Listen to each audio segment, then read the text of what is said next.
Ruth ఆమెను హత్తుకొనెను. దేవునిని హత్తుకునేవారు కావాలండి. దేవునిని హత్తుకునేవారు కావాలి.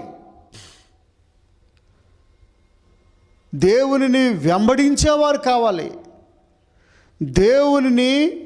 దేవునికి సమర్పించుకొని సిలువను ఎత్తుకునేవారు కావాలి. అన్నీ బాగున్నప్పుడే ఎగిరి గంతులేయటం కాదు. అన్నీ కలిసి వచ్చినప్పుడే, అన్నీ అనుకూలముగా మనకి ఆహా ఓహో అన్నప్పుడే కాదు. భక్తి జీవితంలో ఇరుకులు వచ్చినా, ఇబ్బందులు వచ్చినా, శోధనలు వచ్చినా, అలాంటి పరిస్థితుల్లో కూడా మనం ఎలాగుండాలి?